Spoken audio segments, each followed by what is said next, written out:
Definitely essential to recognize the strategic importance of building a future-ready digital lending framework. This involves not only adopting the new cutting-edge technology, but ensuring the regulatory compliance and, of course, focusing on the customer-centric solution, I think, which is very, very important one.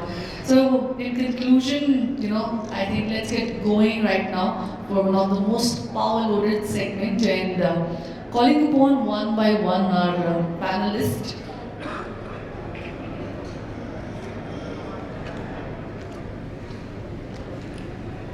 Well, first of all, panelists are very, extending thanks to each one of you for taking time out of your busy schedule, joining us, and we are very thrilled that you shall be sharing your insights with us.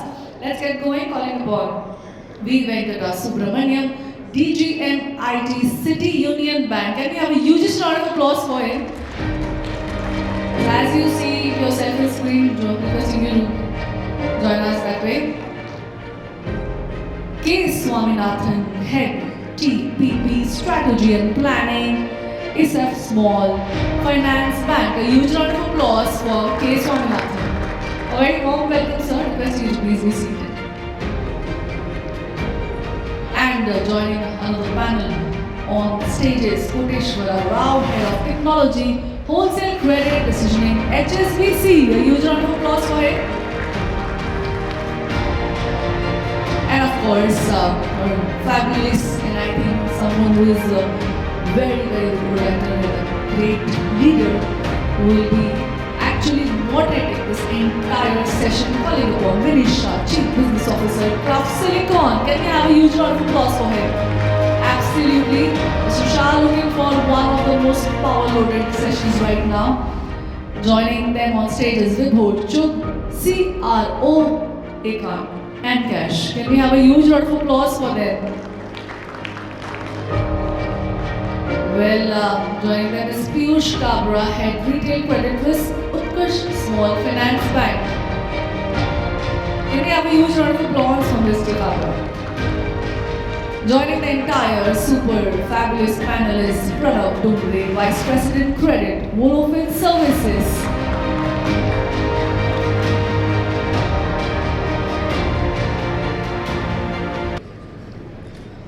And I think now that we are totally held up, and of course I think this is the last panel for the entire productive day. I think over to you, gentlemen. Can we have a huge round of applause for them? Come on. At least they'll understand that we are all alert and into this frame right now. Want to learn more about the latest trend and technology and strategies to deal with the digital lending happenings out here.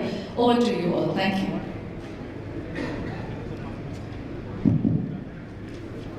Hi, good afternoon everyone. So, as you already said, my name is Vinish. So before we start the session, how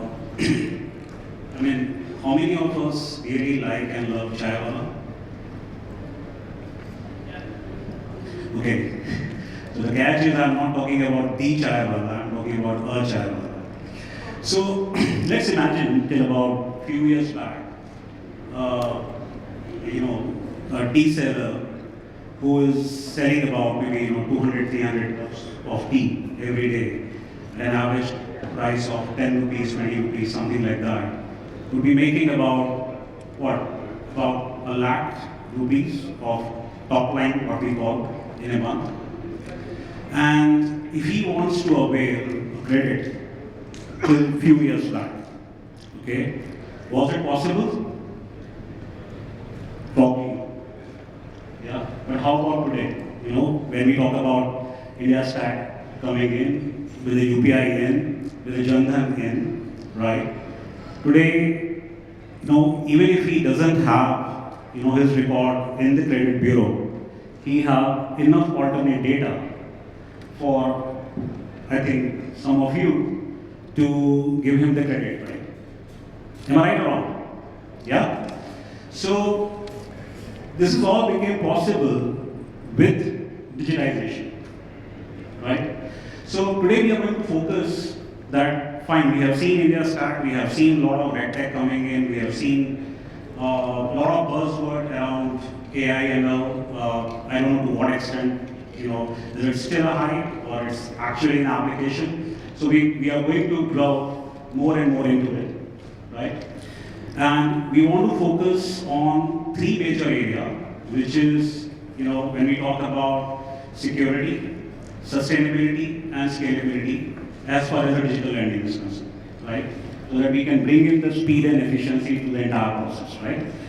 So maybe to start, what are some of the trends? This is a question that we want to check with everybody, that you are witnessing in your area or with your experience. Maybe quick 1 minute, 1.5 minutes, if we can all run through it. Good afternoon, everybody. Thanks for the opportunity. I'll request everyone to please introduce yourself and then, Yeah, myself Venkatasubramanian from City Union Bank. I'm in IT and I'm part of the digital transformation in City Union Bank in various initiatives like digital lending, payments, and various other innovative inventions that we have done recently. Hi, I'm Swaminathan. I head third-party projects for SAP Small Finance Bank, and I'm also the head of strategy and planning. And so, the part of that IT digital strategy which we are doing, and I am a part of the Stack2Next core committee. Myself, CTO, and the EVP IT are the three people who are running the show for doing this mega work that we are into.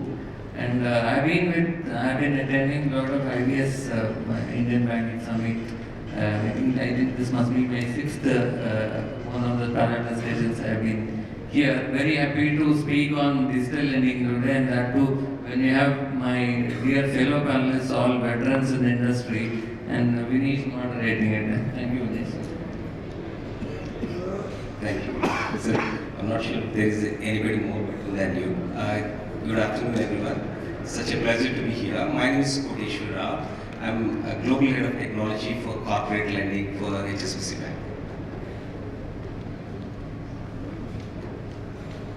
Yeah, everyone. This is Vibhor. I'm the Chief Risk Officer for EnKash.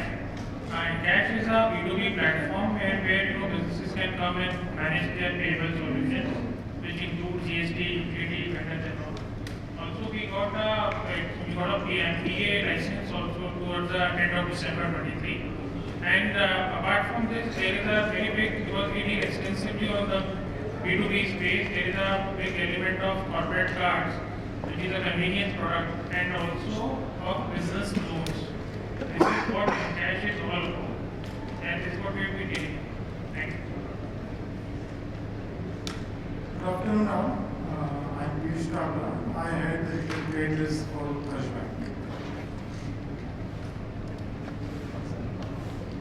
Hi. Is this working? Yeah. Hi. I'm Pranav. I'm part of VoloFin PT Limited. We are probably the only participants in the entire panel discussion so far, which is primarily into providing finance under cross-border trade to exporters, let's say from India and Singapore and many other geographies. And I'm very happy to be part of this panel and hoping that the discussion goes as planned. I need to introduce myself also once again. So, hello everyone, my name is Vinish and I'm Chief Business Officer with 𝐃𝐢𝐠𝐢𝐭𝐚𝐥 𝐋𝐞𝐧𝐝 is in the market for more than 2 decades now. We, in Asia market, we focus on providing the lending engine, which includes various components like loan origination, loan management, collection, delinquency management, analytics, customer apps, and so on. And we work with a lot of banks and larger NBFCs in the region. Thank you. Yeah, so that brings to our question, Mr. Venkat, if you can. Yeah. So if you say trend, I think it can be classified into three broad areas. But before that, I think lending, which is part of the aspect of banking, normal banking started off in a manual way. Then slowly the computer evolved, and then we moved into core banking. But even then, I think lending was managed manually. Because even though we went for core banking in a broader way, I think lending was not going in phase with the core banking systems. So probably about like 4 or 5 years back, banks started going for digitizing the process of underwriting. So in that way, I think even we, a couple of years back, we went for cloud-based platform, where we created a rule engine and then had the data, whatever that we can from bureau or from GST, IT.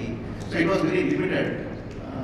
A actually started helping us in a big way to make a baby step for banks to underwrite with whatever available data. I think now AI is playing a very major role.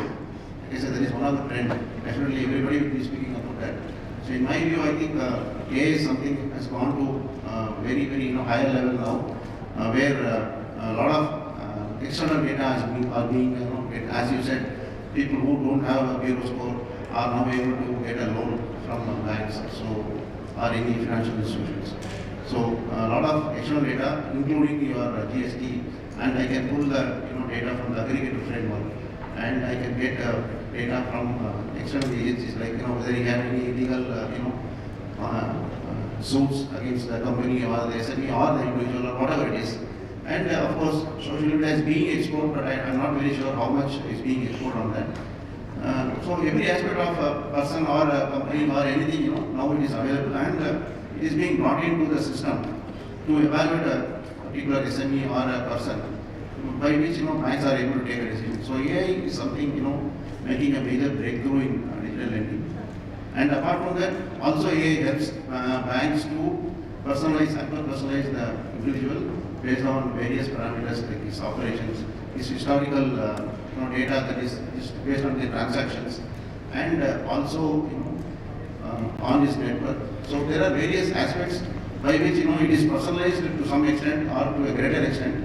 AI is playing a major role. So next one I can say on the trend is embedded finance. So embedded finance, something which is coming up, evolving now. Actually, we are doing partially, though we don't call it as embedded finance, we do a lot of aspects of embedded finance, right from originating and till account opening. We are doing that, which is part of the embedded finance. And thirdly, I can say blockchain is starting to evolve now, where it was mostly focused on crypto. I think now the decentralized lending is happening now.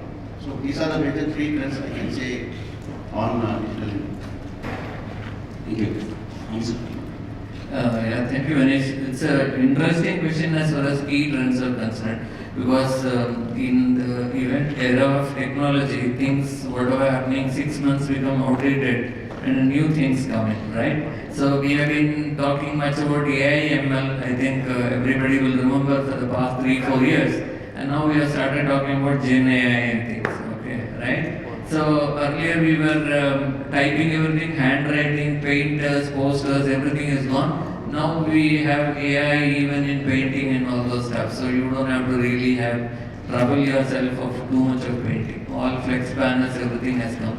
LinkedIn and Facebook, we were all greeting people about work anniversary, birthday wishes, etc. Now these things are available, you just need to click and then do it. So typically, digital lending has gone like that only actually. So now you don't have to really ask for something. They visualize that you will require and then pre-approve the loan. Okay, so digital lending per se, if you think it rests on 4 just pillars. One is the origination, which is the first pillar. The underwriting is the next pillar, which you call it as rule engine. Third pillar becomes your sort of loan management. You ask for the money and then handle it. The fourth pillar is your collection and disbursements. Okay, so if these 4 pillars, the process has been digitalized, but how far is the question. How I say this is that all these things you cannot digitalize. One part of it, digital public infrastructure things you utilize, and then you are able to do the process digitalization. But are you able to do that same for your land records? No. So digitalization on the land records and things are happening. So there are multiple facets of these 4 pillars which rest on or getting into, and that's what is happening presently. So no more you need to wait for a loan, you have to ask for a loan. You don't have to apply for a loan, filling up so many things. You just go to a chat window and say, is there anybody available to give me a loan of 50,000? Is there anybody like that? You can shout out and there will be about 8-10 people coming in with their things on a WhatsApp window you can ask, or in a Facebook window you can ask, and this is where digital lending is going. So I would say the trend that is presently, which I feel that is the GenAI ChatGPT days, and lot of voice things are going to come, and you are going to shout out your requirement, and there are going to be 100 digital lenders approaching you. Yeah. That's an interesting one. You don't have to apply for it. People are coming proactively.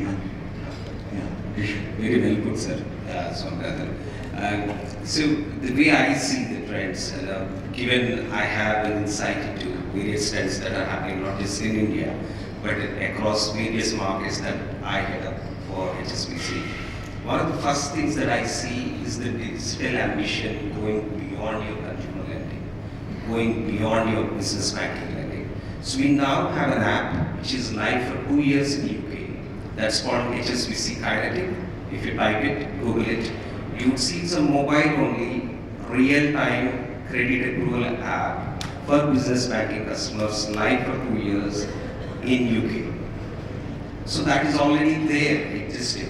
The gentleman sitting there taking my pictures, a colleague of mine, Rajesh, he just brought live commercial cards for SMEs and MSMEs, which is real-time decisioning.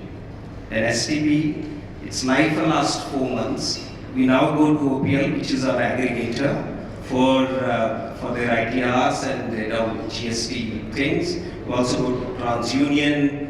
We are talking to few of our fintechs outside this hall in terms of how do we check criminal records as well during that STP transition. So this is no longer a concept of, let's say, consumer lending. All we thought corporate lending is immune to this kind of a digital thing, but it is no longer, right? So that's the first thing. The second thing that I see is the regulation. We've been talking about, talked about embedded financing, right?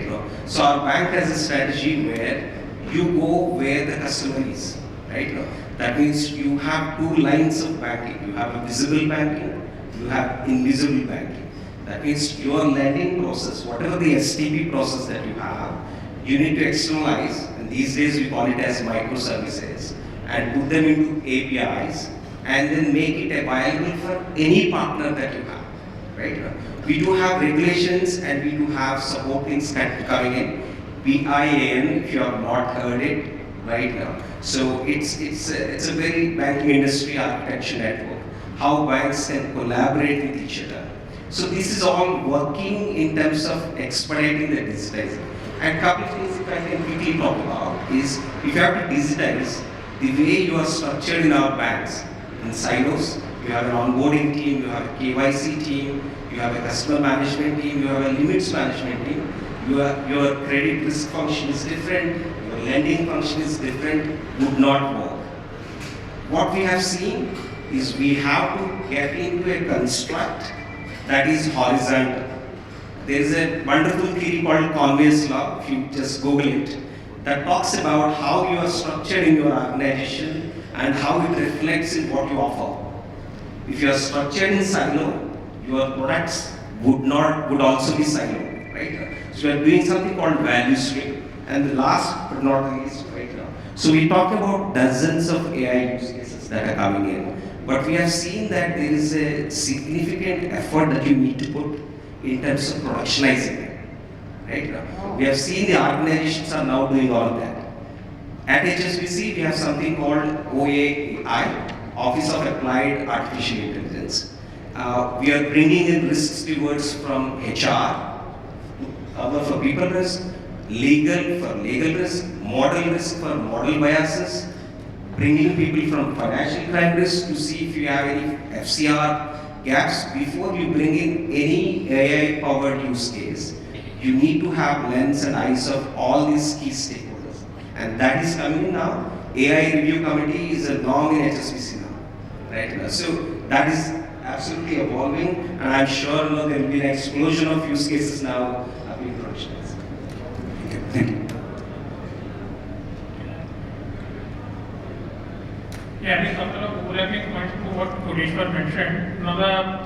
Some of the key trends which we see. I have been an underwriter for almost 20 years now. Initially, in the branch side, now we get the corporate office side. Initially, when we started, that time, the customer used to walk into a branch and then you submit documents. These days, it is absolutely digital. You are sitting at home applying for loan. There is no involvement here, because of the technology which is there, we are able to evaluate customers digitally. So those things have made life of both sides very comfortable also. As to what I am trying to mention is that automation has really helped everybody in the system. There has been a lot of automation which has happened. Lot of focus is, if there is some manual work, there is a focus by the management also, can we automate this? Can we do something around it that this becomes automated? If it is automated, the scale, you can always scale it up, that is. Second aspect which we see is the very mobile first approach is what we see. So mobile is like a master key these days. And you have, in case you have an app or something and you have access to customer data as to what Vinish mentioned, the type of transactions, banking, those are extremely rich data you get. Also, so maybe some points which can be in terms of I think we were mentioning about the fintech side, on this side. So GST is an excellent source of data. If you have customer GST and you pull out a report, you get such excellent data like the turnover of the customer, you get access to what is the constitution of the firm, nature of business at a broad level, PIN code, address, so many things you get. So I'm saying that this again compared this to the earlier years when self-employed customer used to walk in, used to come up with a say 3 lakh rupee return, 4 lakh rupee return, which is essentially 25,000-30,000 rupees a month income. Whereas what is his actual income is what we used to see, though you drive a good car and children in good schools. We always knew for self-employed space. So essentially on the underwriting fee side, when we see there are two basic segments, one being salaried, another being self-employed. So salaried, we all know the credit which comes in the month end, you can assess a customer. For self-employed, the underwriting has always been a bit different. There has been a touch of what I call it, subjectivity is there always. How do you assess that customer? So those things are gone. Now you get access to rich data, mobile-centric approach, data analytics. I think those things have been the key trends for me of late. Yeah. Please, man. Panelists for me has almost covered every aspect of it. Just touch upon one aspect. With IBI also coming up for a big stack for lending, and various fintechs are coming up and collaborating with each other and the bankers on the other side. I think in next 1 or 2 years or next 3 years, there will be a democratization of lending. Who gets a loan may not be the big issue, but who should be getting the loan will become a bigger issue. And then the bank's intelligence in terms of underlying algorithm, having a better scorecard, A. B. Somehow that will also remain an issue when we compare with the legacy banks and the fintechs. So these two aspects, I would say, drive a better customer and I would say accessibility to people. So those two aspects will become a forefront, and that is where I think banks, NBFCs need to upgrade themselves or better partner of fintech who has those kind of capabilities. So that is the one aspect where I think banks needs to invest, because I think public infrastructure like UPS Tech has taken care of almost all of your KYC aspects. I don't think there will be services which are not more available, including land records. Now almost 8 to 10 states have digitized their land records. They are on that RBI's Rabbits platform.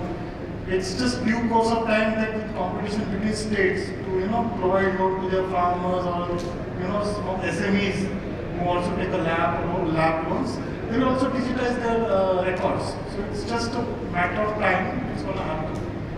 The basic facts are that the banks has to cover off their risk to choose a better customer.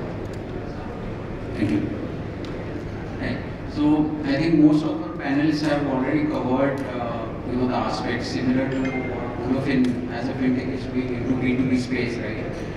While machine learning and artificial intelligence and system automation, so on and so forth, are extremely important, right?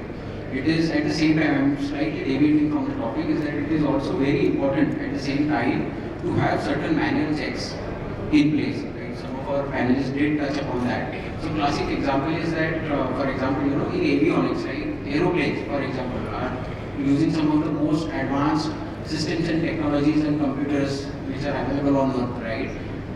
And they are able to fly the plane seamlessly with the use of this autopilot, right?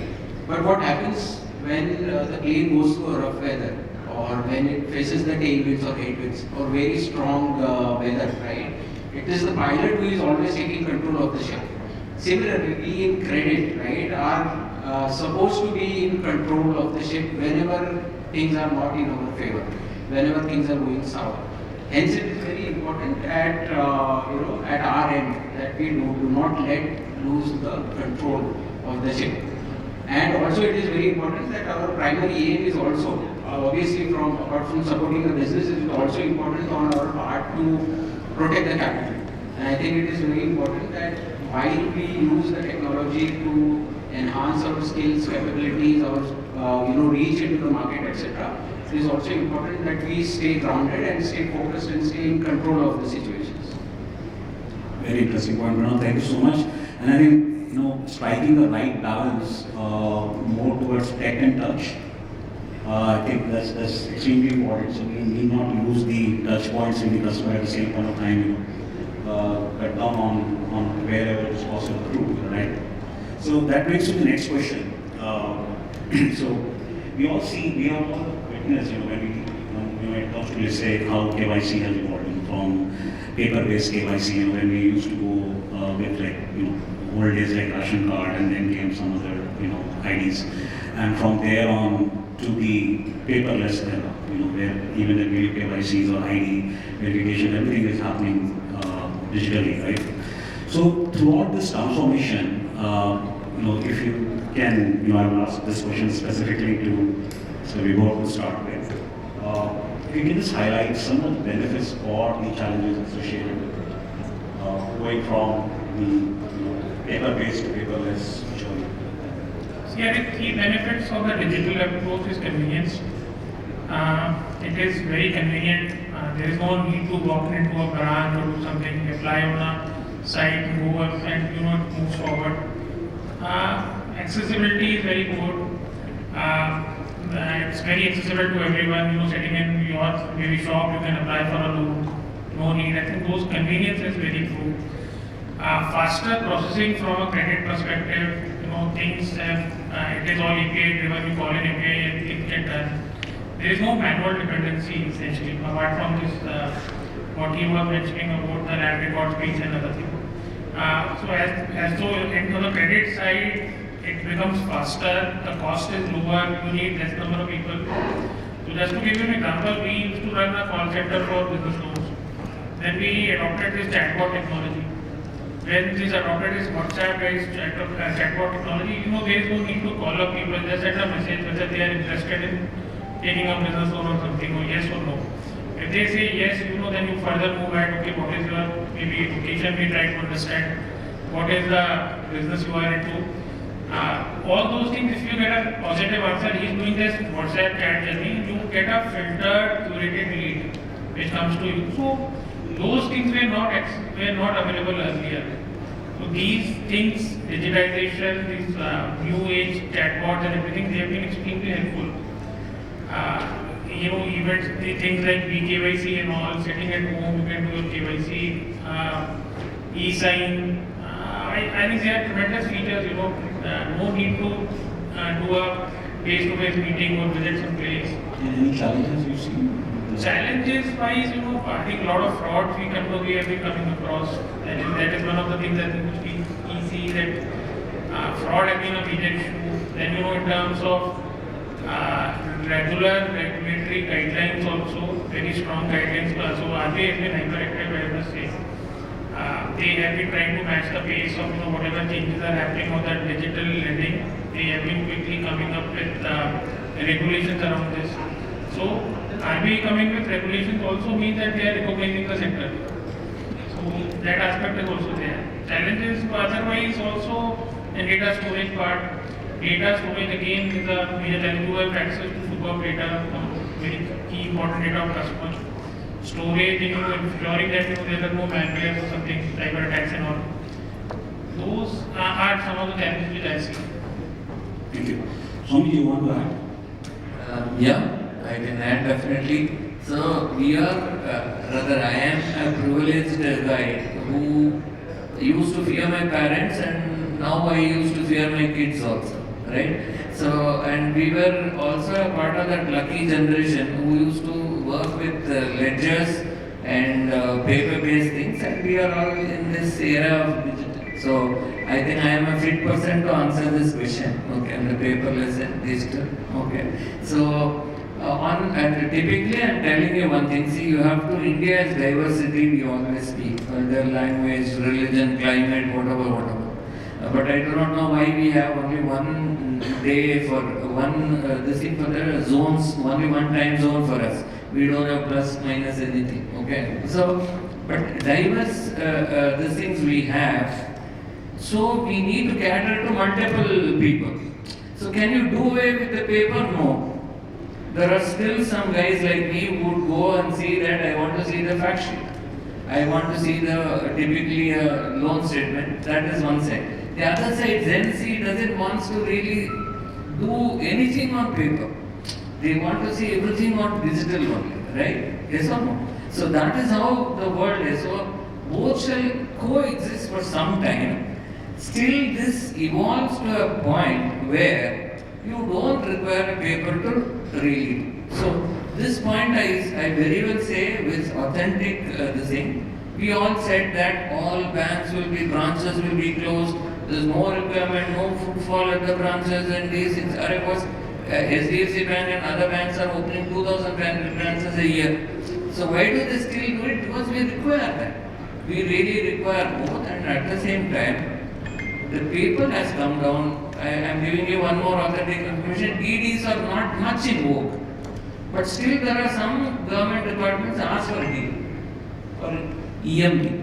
I say that no, I will lean mark, ASPA, no, DD is required. So typically, digital lending is in that phase. We are transitioning. We will be transition one day that there is no paper, digital everything and all that thing.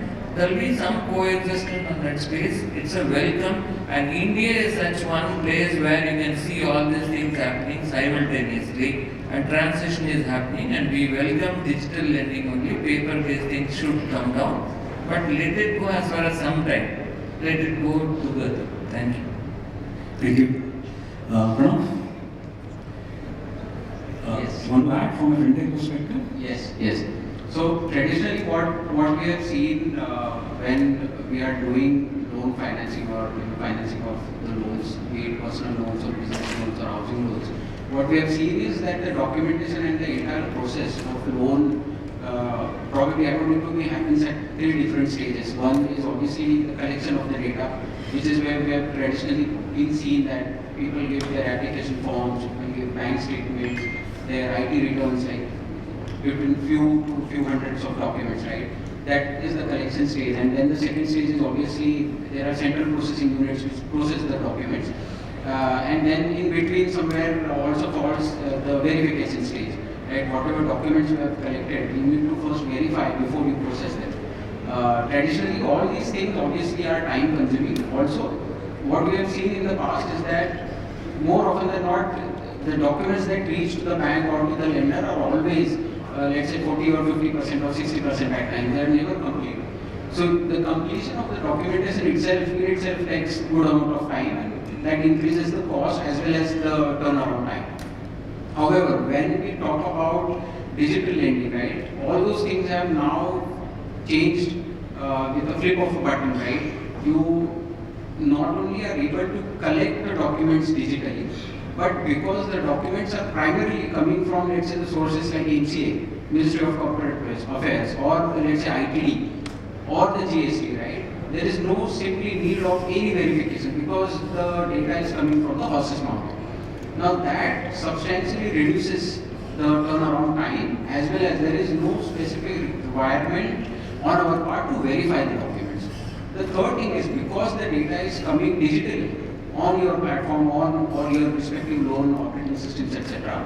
What you are essentially now able to do is through the service providers, you are able to do the scorecard-based lending. You are also able to take decisions much faster.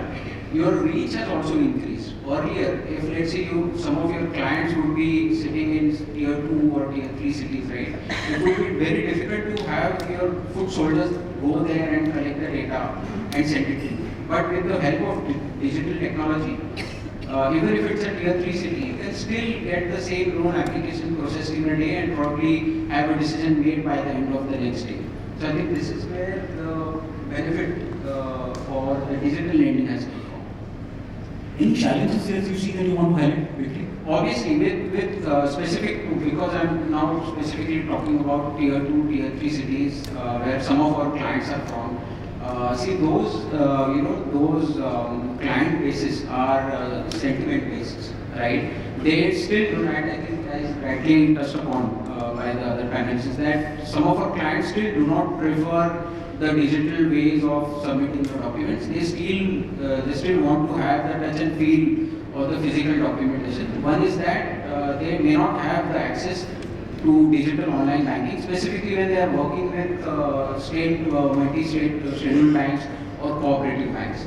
Those banks may still not give them the online platforms that some of the private banks or international banks are giving. Second thing is, so this talks about the availability of the data. Second also is about the acceptance.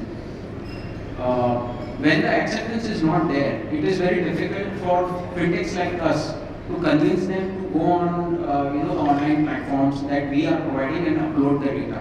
These are the challenges that we are facing, but I think within next couple of years, these challenges will also be taken care of.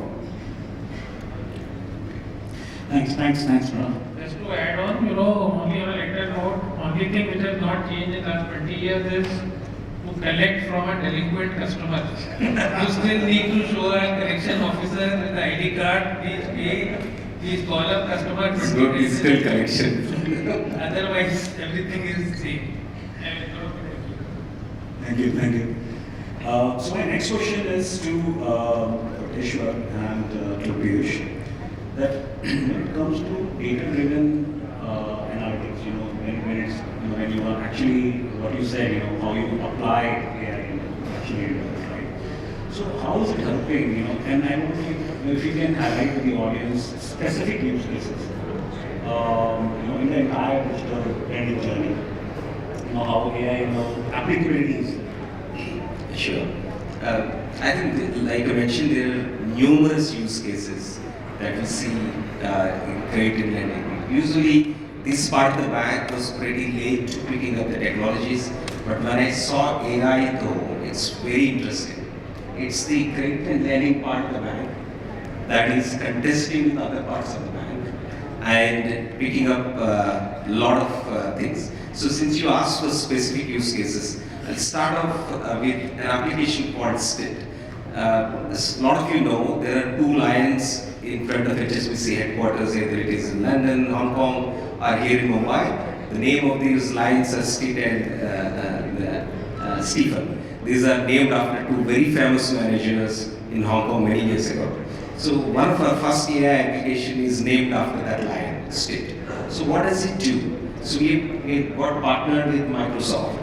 What we have done is we created our own model, an internal model, because we know there are a lot of risks, we have a lot of concerns, we are not absolutely very sure. So what we did is we uploaded all the knowledge articles that we have in HSBC. So what this means is, if you have a frontline relationship manager, you have a credit approval, you have a process operator, they can simply ask or type what are the qualifications for, let's say, HSBC green loans. If you have to offer a green loan to a customer, what are the qualifications? It nicely, very conveniently comes back to the response. It even tells you the page number and article link and everything. right? So, and it can even speak. So that's quite interesting because it's very safe environment to do because it's your own articles and all that, right? We are now also in our digital credit platform. Last week we have productionized something called peer analysis and company information. So you upload all the documents, right? It will generate the narrative for you that can go into credit paper. If he is an existing customer, he or she, the counterparty goes to the old application write-up, the last year write-up, picks up everything, puts it in an editable format, and says, you're free to edit and publish it. Now, what you are seeing is these are the use cases. We are using something called Spread Smart. It picks up all your documents and nicely puts it into a templated thing that is relevant for that entity. When you see whether it is optical character recognition or RPA or AI, it's getting into that augmentation mode. I agree with Pranav sir and Swaminathan's update. Right now, there are still needs for touch points, but I think what we are doing is we are credibly augmenting the work, the human touch, in a way that you can spend more time in quality assurance, you can spend more time in relationship rather than working in these mundane things. So these are some of the, and I'm a technologist, if I can just put one last thing, is we are using Gen AI to sniff through, read through the code, million lines of COBOL code, mainframe code, AS400 code, that is for, reverse engineering. And we are rewriting all this, your collateral management, your facility management, all of these things into the new architecture. So we are using AI to read the COBOL code which is not documented, 30 years old, 2 million lines of code I have, right? And we are using Microsoft Copilot to write that into a new architecture. So it's reverse engineering and forward engineering, and that is happening today. Thank you. Great. So it's like what he said, it looks like to me, like you give him an ambassador car and in return he will give either a Rolls Royce as a message. With a bit of money, sir. Piyush, you want to add further? Use cases, which I can actually elaborate. 2 use cases. First use case is I have seen the journey of a legal vendor. So we used to provide him information about our customer. We used to tell him that go and tell us which are legal cases are happening against him. So across my 2-3 organizations, he initially used to tell us because this is XYZ person and these are the cases against him. Now over 3-4 years, he tells me, okay, this is a person, these are the cases, and what is the probability of matching those cases? He tells me now that these are the lightweight cases, these are the medium weight cases, these are very risky cases, these are the cases. I mean, the customer is in trouble. What is the probability of him getting sentence, which kind of a sentence, 4-year, 5-year, life imprisonment? So he'll tell you everything. I mean, you sitting in the office can actually tell, okay, so there is a probability that this is a customer matching and this customer I should not have, because there is a huge predictability that he is going to the jail. So this is one journey which I have actually seen in that legal vendor from very standard, very easy. And this is all AI. Second use case, which is a recent one, which I think we will like to hear, is one of the vendors which I came across and he has demonstrated, he is our fintech partner also, that they have built a Gen AI based chatbot, and they did a study where 68% customer didn't realize, even after completing discussion with the chatbot AI, that it's a chatbot, it's not a human. And it's a collection, it's for collection. So once a customer defaults, or he has a bounce or a match bounce or anything, the chatbot will call him in a human voice. So you ask him politely, am I talking to Mr. Vibhor in the native language? Once you say yes, you take a pause and listen to you tell him, yes, I am the one. He'll then go to the next statement, If you say, okay, I'm not going to pay you, he'll politely explain you all the problems, like तुम्हारा civil score कम हो जाएगा, आपको कहीं पे loan नहीं मिलेगा, all those stuff. And frankly speaking, I mean, it's half of the defaults repay in 2 days. So my 50% collection doesn't need even a call center.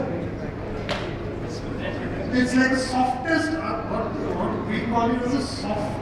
It's not a soft collection, it's the softest collection.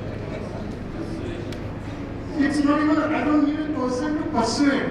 I have a chatbot which even 2/3 people doesn't recognize that they are talking to a chatbot.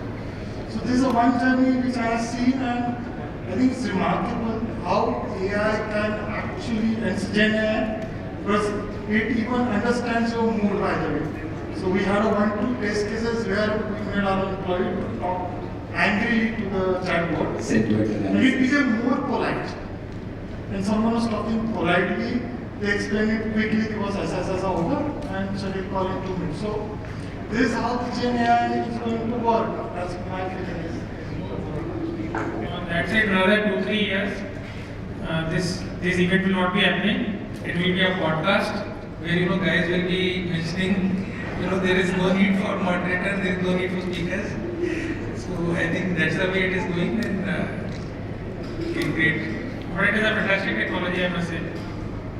But still you need a people to train them. Absolutely. Yeah. You still need a people. That's why when we say Gen AI or AI community, now people have to develop their brains. Because you need to talk to machines now. Absolutely. Thank you, Piyush. So just build on to what we have been discussing in this question is to you, Mr. Venkat. So we talked about tech versus touch, and Mr. Swami has also highlighted, there is still a need, and that was even Pranav was seconding that whole thing, right? So how do we ensure that the trust factor is still there? Because we still need, especially when we are talking about the demography like India, I mean, where we still have like about 60-65% population still in the rural and tier 3 cities, right? So how do we ensure that? I mean, though you are coming from the IT side, and I'm pretty sure you must have worked on these use cases, but still, from business perspective, from operations perspective. Just to let you know that I also come from operations background, as you said, from manual to IT and to generation technologies. So I think yes, still people are comfortable walking to the bank, meeting the manager or the official, requesting for a loan. More comfortable, the comfort factor is still there with many of the people, especially in the rural areas, and even in urban areas as well. So the personal touch is still they expect, so that they can get whatever they are expecting. Like what is the purpose of the loan that they are requesting for, and what is the timeline that they can look at, and all those stuff. But still in the digital era, we wanted to be more faster and accurate in terms of processing using the technology. So the same trust factor has to be established by the banks. So whatever the terms and conditions, I think RBI also now insisting on through the digital lending framework that whatever the nuances of the underwriting that we are making, it has to be transparent basically to the customers. Like what is the interest rate that you are charging, what are the fine prints that you are going to do, and rate of interest, and what is that you are going to pay, what if I prepay the loan. So all these factors are considered and upfront now through key fact statement, which is essential from RBI perspective for all the lending that is happening in the banks. So this is one of the direction from the regulator. So on one side they are doing that. Other side, if I go digitally to this bank, what is that I am getting? So still banks has to maintain, and also bank has to ensure that they are accurate in terms of processing underwriting the loan. So this is a very essential part of that. Even though if it is digital, the banks has to establish. The onus is on the bank that they trust that if I go to this bank, things will get through. Yeah, so on a lighter note, I'll tell you, my dad, so I'm from city of Banaras, so on the outskirts, right? So he will go like once in a week the SBI branch. He has got his, I don't know how many years old account. And just to say hello and hi and have a cup of tea with them and come back. I said, why do you go there? No, I just want to go and update my passbook. I said, nothing's gonna change in 1 week, you know. So, but he has still got that habit, you know, and I don't know. So it is still there, in spite of having everything digitally available. It is still now that is given more importance from the customer point of view, and accuracy is something banks has to forward and do it so that mutual trust is established. Absolutely, absolutely. So coming to the next question, Vibhor, that's to you. When we talk about RegTech, so when we are referring to RegTech, what we mean is like all the digital KYC, all the Aadhaar-based e-signing. There are so many examples of RegTech. So be it in terms of advances or any other process point of view in the entire customer journey or the entire digital lending journey, from how you see it is evolving in the future. I mean, we already have a lot in place right now, but what next do you see? These are fantastic capabilities. It reduces the time like anything. If you say about, we have, like we do the verification for PAN these days, there are APIs for hearings for voter card also, because Aadhaar data you can't store.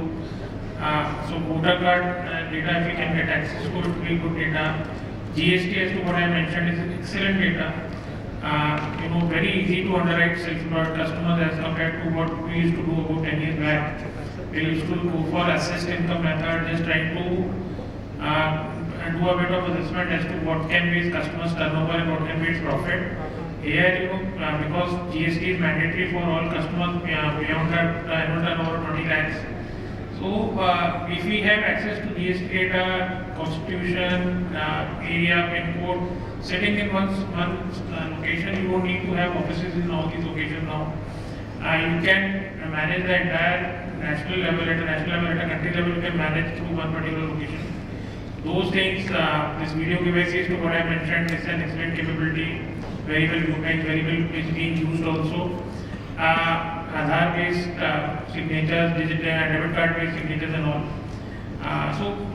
Especially these are very big help items during the month end.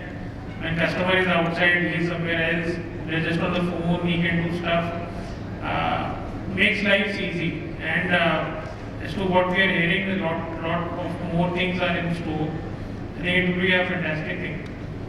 Right. As to what Piyush also mentioned, democratization of data, I think it's something around that. It will make life easy. Only thing is, if so much of availability is also there, one key point is that lot of institutions are chasing one particular good customer sitting in a maybe in a metro or in a tier 1, tier 2 town. So this customer is going to get delinquent somewhere because too many people are chasing him. Then there is tier 3, 4 towns where we always talk about thick civil, thin civil. Thin civil is the maybe limited bureau footprint, and essentially it is in tier 3, 4 towns. And thick civil is we see typically, just to give you a use case, similarly, there is a customer in a grocery guy or maybe medical store in a say tier 1 town and compare it with tier 3 or tier 4. There is so much of difference. This guy is overloaded, that guy doesn't have access to credit, tier 4. So those aspects have to be taken care of, and we have to ensure that the customer doesn't slip into delinquency. Thank you so much. So Piyush, coming from a bank, right, and huge experience and then working with small finance bank right now, what we have also seen that a lot of banks, when they are getting into a VC model, right? So nowadays, instead of looking at only traditional VC models, they are also looking at capitalizing on fintechs, right? So how do you see that evolution happening? And I mean, is it really helping banks, or is it some corners are cut by the digital processes pushed? Not actually. See, traditional banks, including small finance banks, they have a problem with 3 aspects. One is accessibility. How many new to bank customers know that I can go to this XYZ place on the ICICI Bank's website, click and get the loan? Reverse, they know fintechs. कि आप इसका app download कर लो, अपना KYC दो, 2-4% दो, मेरे account में पैसा आ जाएगा लास्ट में. Interest it doesn't matter because their requirements are 1 lakh, 2 lakh rupees loan over a period of 2 years or 3 years at max. So one is accessibility access. Today, even if you put on Flipkart, Amazon for those consumer loans, whatever banks are available there, they are through fintechs. They are not directly there. Okay? Barring one big NBFC. All of them are through fintech. So one is aspect is accessibility. Second is, as Vibhor said, is एक अच्छा customer के पीछे दुनिया लगी है. Many of the banks today don't want to lend a salaried employee who works in a say, small private company with 50 employees, maybe sitting in tier 3 or tier 4, maybe having a 2 or 3 years vintage also. More stability, less expenses, better for him. But do we want to go there? No, we don't want to go there. Even if he comes to me directly, better loan I'll reject him because he's in category E company or maybe not a pin code which I don't think it's a good one. Okay, so that's the second point. And third point, whatever said and done, whatever we want to say, banks are a bit kind of elephant when they want to adopt something. So fintech are the one who actually nudge us, to adopt something which we do not take risk upfront, head on. So there are many points where, like we were partnering with one fintech. He explained us all his tech stacks, everything. So finally I was, चल यार तेरे साथ करेंगे, तेरा score card use करेंगे, civil नहीं करेंगे. Like, he made me compare to give that statement because he showed me all his stacks. So I said, let's take a call. Maybe I'll start with 5 crore, 10 crore, 15 crore, etc. Can I take a call? That's where they nudge us to use the alternate data, whatever the 𝐁𝐼 or AI you want to talk. Because CIBIL doesn't take care of these things. No credit bureau takes care of these things. Banks' alternate data is just rudimentary. It's inside data they are not looking at. But these people look out, like bank statement. हम वो perfuse में डालते हैं, वही check bounces, fire, regular survey check करते हैं. Basically, we go through all his UPI transactions to understand his spending patterns. So these are the aspects where fintech actually are going to help you change your mindset. And whatever the regulatory requirements, banks are a bit slow in doing it. So that's where I think fintechs will be part of the ecosystem and we should use it. Great. Thank you so much. So I think in the interest of time, we would quickly, like to just go on to the last question. It's more often sharing the knowledge or sharing the case study. So, any recent investment that, this question is specifically 2, 3, 4 of you, but anybody wants to pitch in, please go ahead. Any recent investment that you want to highlight which has helped towards, like the overall innovation or lending process? So maybe, if we start with Mr. Venkat, if you want to highlight in your area, your organization. Investment in digital platform itself is a huge investment. What we have done is going for fintechs for each of the products. So we went as a platform, and then on top of it we built all the products like SME retail, agri, acquiring customers, plaza opening. So all those things we leverage the DMS and we built on it. And the good thing is that initially we were struggling for SME because that was the first launch with the scorecard, with all the AI-based underwriting, everything was done. So it was taking a bit of time, but in 10 days time we could launch a pre-approved loan, and where within minutes, as it was mentioned, we could open about like 30 accounts in 2 days, time.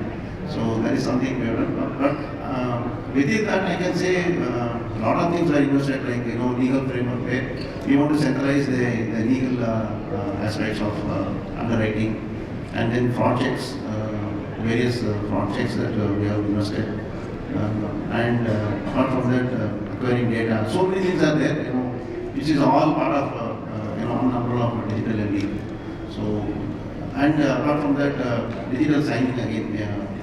we engaged with fintechs, we invested end-to-end, we made digital, right from origination to opening account and e-signing, e-stamping. So everything completely, it's an investment. It's not like, only the LOS part or the underwriting part we have done. So the end-to-end we have done. So it's a big investment that we have made. Thank you. Amit? It's like investment in technology, investment in assets, liabilities, payments, and non-interest income is always there. Okay. So assets and liabilities contribute to your balance sheet. Non-interest income and your payments contribute to your bottom line. Okay. So without investment, these things cannot happen in this world.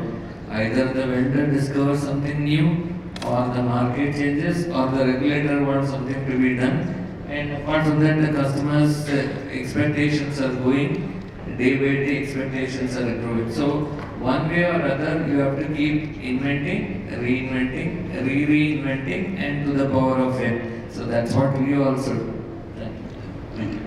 Vinish? That for HSBC, it's slightly, as I mentioned, multi-market, multi-entity kind of thing. We wanted to set ourselves in the top 3 lending for commercial banking. So we signed a huge contract with Microsoft and we subscribed to their Microsoft Power Platform that comes with AI listeners, things like GitHub Copilot, where you can write, you can connect chat GPTs of the world and models of the world. So we have brought in models as well with them right now, so that our digital credit platform can be more of plug and play for future advancements and all that. And we also have invested hugely in the Oracle Super products, because we understand this is all at the interface layer, but your traditional, limits management, your collateral management, facility management, that wouldn't go. I think you have to do that, and we are unpacking each of those capabilities. We signed a contract last year. I think these investments are huge, but given the scale and the reach that we are working on with our lending products, I think these will take us step into the next stage. Thank you. Thank you so much. Pranav? Yeah. So just to quickly brief upon what VoloFin has been doing as a fintech, is that it has always been our endeavor to invest in the latest tech to ensure that our loans are getting processed faster, etc. Just to give you a few examples, is that we have tied up with multiple service providers across our platform, right from onboarding our clients all the way to collections, right? And specifically talking about, let's say, the underwriting piece, it happens at 3 different stages. One is at the supplier level, another one happens at the buyer level, and the third one happens when we are actually processing the invoices. With the supplier levels, what we have done is we have incorporated something called as type-ahead search.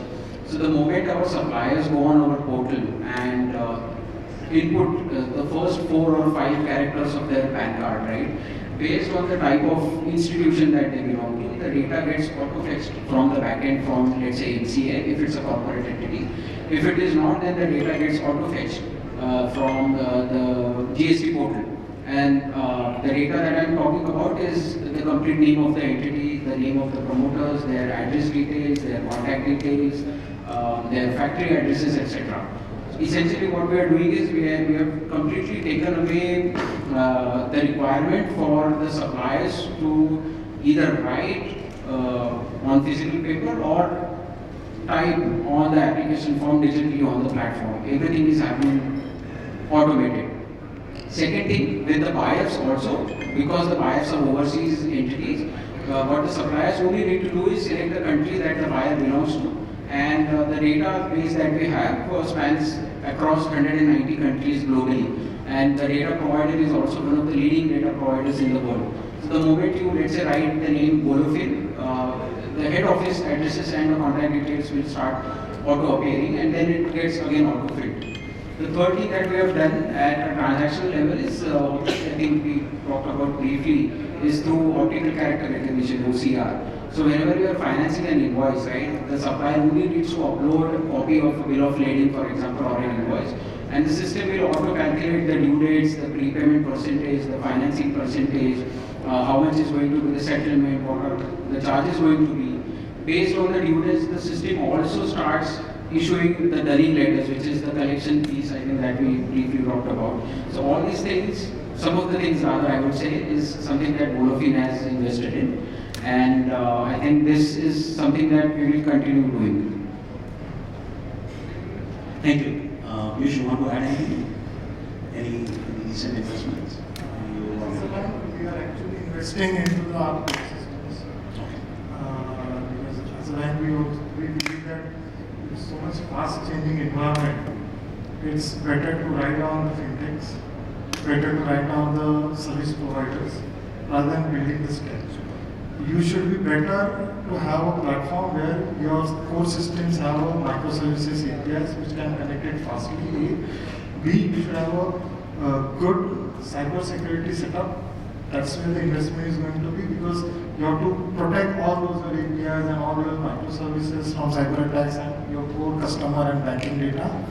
And that obviously you should have, bank as a bank is supposed to do, have a best risk function. So for that purpose you need to invest in, because the kind of risk which in new environment we are going to take it, they are going to be different than what the traditional banks are exposed to the risk. So those are the three things where we are investing, and obviously we are persisting to take up those challenges. Yeah, very quickly add to that. So it is not very recently, but WhatsApp chat is what we have introduced about 1 year back. Also being a PA player, payment aggregator, we've added screening solution, we've added there's something called a website crawler, web crawler we call it. You know, customers, website data, website details, you know, gets curated into a readable form. That is what we've done.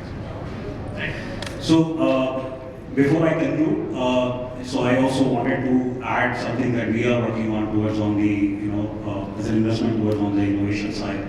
So on a lighter note, my marketing person keeps telling me, Vinish, if you are participating as a moderator, you will not be able to come talk about crowdfunding. So, so I just wanted to tell very, very quickly. So, recently we started working with a lot of banks and NBFCs on MSME LOS use cases, and it's definitely vast, and everybody has got its own journey, how they want, what kind of information, what kind of KYC they want to take in, right? So we started with a challenge, and my product manager Shah is sitting over here. So we said that how do we bring down the journey of MSME with all the APIs put together, how we can do a lead to book a loan in less than 5 minutes. Depending upon the organization policy, it can be depending upon the credit committee, it can be depending upon various things. But if the whole system is straight through, even after like 6 or 7 APIs call, how we can optimize it to less than 5 minutes. And I'm glad to say that we were able to achieve it, and it's already, we were able to deploy it also. So that was one of the big use case towards the innovation that we were able to drive it. So on that note, if you have any question, I'm pretty sure the facilitators are here, organizers. We can take 1 or 2 questions, please.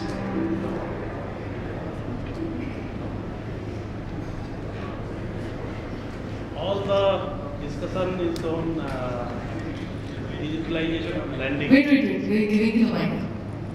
So you have a very interesting set of questions, so we'll like to hear it from the mic.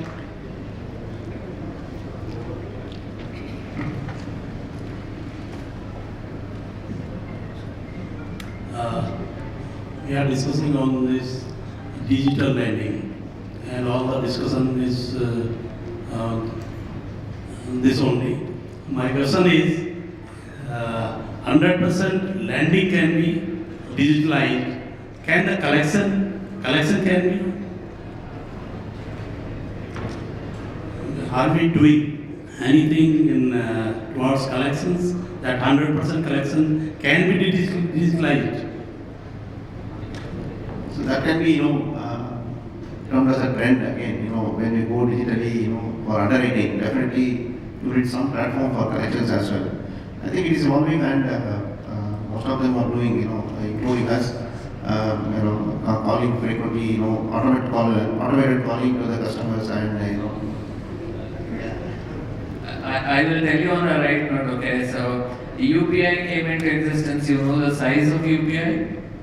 Okay, so even the peppermints and all those chocolates business have gone down about 20,000 crores. Earlier they used to give chocolates and these things, and while they return the chutas nahi hai to they used to give this. Now is that happening? So basically there is a change that is happening. Digital collections are happening. It has really improved ways and means, and today's UPI world is really helping the digital collection possible. But there would be always a certain section of community who would require all types of modes of payments and things like that. So in India, I would say, it's not in India also. Even I have seen abroad. I recently had been in Australia. I see that still people insist for cash and things like that. So that's happening. So let's feel that digital is required. It doesn't mean that all other things should stop. And I think it also depends on the loan product type. So for example, if we talk about microfinance or MSME, definitely there are a lot of manual intervention required. But there can be a lot of other loan products where it is possible to achieve, at least 99% digital journey as far as collection is concerned. I think adds value, of course. I think I also agree on the collection part. Have definitely increased digital wise as well. Anybody has any question? Anyone? I just have one understanding. Anybody would like to answer? Any particular difference do you find when it comes to digital lending in India, and any experiences you had digital lending in overseas? Anything do you think any point we are missing out, or if that is added, maybe we can? Are they are at a very bar level, a very good level, or they are very minimized level? Because not many times, I have heard from people that digitalization in India is far better comparatively to certain countries which are very developed, or of course paper. But any one pointer also, if you want to add? Maybe anybody wants to start? I can tell a few points. Very few points. See, whenever you buy something, okay, you pay the service, okay. So buy now, pay later has been in UK, okay. So in terms of India, this concept is already there. Okay, buy now, pay later. Do you all know your Kirana stores or the stores? They used to you just have to go and say that I want this, I want that. Month end only they were collecting it. So we were doing it in some other form. So it was there as such. Okay, Yeah. we didn't call it as buy now, pay later. Okay, but there was a corner shop where grocery items were also sold, and the mothers were insisting the boys to go and pick it up. He didn't take any money but gave the item to that boy, right? So that is also buy now, pay later. So in India it's there and abroad is there. Humans are all same, behavioral aspects are same. Probably we do it little later. UPI we did it best than anybody else in payment space. I think there will be some panels on that front on payment reloaded and things like that. You will talk about it. So in short, I would say that we are all as an universal, we are all global citizens now, and also lending is global. Lending is global. So just to add, see, we are working in over 30 countries with a lot of banks and financial institutions, right? If I compare, and I personally worked in a lot of markets in Africa and Latin America and all that, and if I compare those markets with India, I think it is way better and way ahead. Especially when it started with what I said in the beginning, with the whole India stack thing. It has become way better than what it used to be, like maybe 6-7 years back. There are a lot of data available, there's a lot of red tech available, and more so, every time RBI comes with a new regulation or new guideline, I mean, a lot of us, we make faces, but I think it's very important, and it has really, provided a controlled environment for all of us to grow. So, Make the market more stable and grow. Absolutely. Yes, of course. Fabulous. Amazing, insightful discussion. Can we have a huge round of applause for super fabulous? What a panel discussion. I must say we would have just gone again and again about some of the other topic. Super amazing. What a great conclusion on all the invaluable things. And I think we might have taken more questions, but of course time is constant. Let's get going. I'll call upon Abhin Roy Chaudhary, who is Vice President of Global Sales and Operation TQ. Can we have you on stage for felicitating our very knowledgeable, very insightful, and absolutely experienced panel? Abhin Roy Chaudhary, Vice President of Global Sales and Operations. DQ.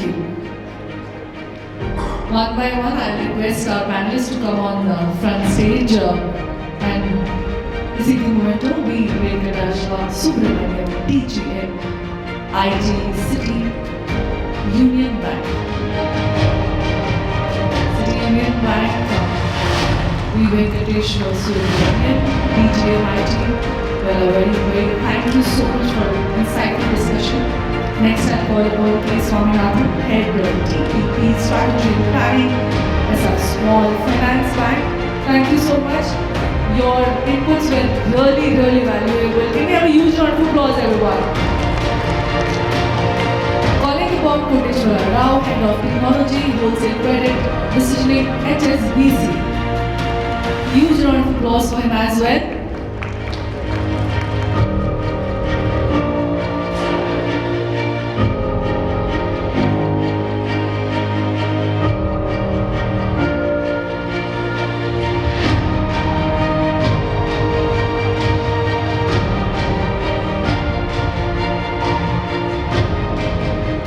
Well, fabulous panel, and couldn't do without the captain of our ship, Vinish, Shah, Chief Business Officer, Craft Silicon. Can we have a huge round of applause for him?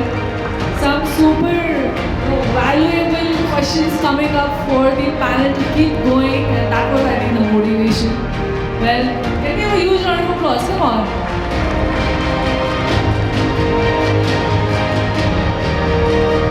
Next, calling upon Vibhor, Chugh, CRO, EnKash. Can we have you on the stage and please receive the memento? Thank you so much for joining us. Can we have a huge round of applause for Mr. Vibhor, please? Requesting and calling upon Piyush, Kabra, Head Retail Credit Risk, Utkarsh Small Finance Bank. A huge round of applause for him as well. Very insightful discussions today. Lastly, calling upon Pranav, Dongare, Vice President Credit, VoloFin Services. Please accept the memento. Well, huge round of applause for Mr. Pranav as well. Great talks and very productive discussions. I'll request everyone to come on the center stage along with the mementos, please, for a group picture. Well, yes, ladies and gentlemen, as we all see, also have so many. This technology have just not streamlined the operations, but have also enhanced the security, reduced costs, scalability has been improved, provide a personalized experience for the customers, so on. And of course, the key strategies have been discussed by panelists. Thank you so much for doing it. Fabulous. Thank you so much. And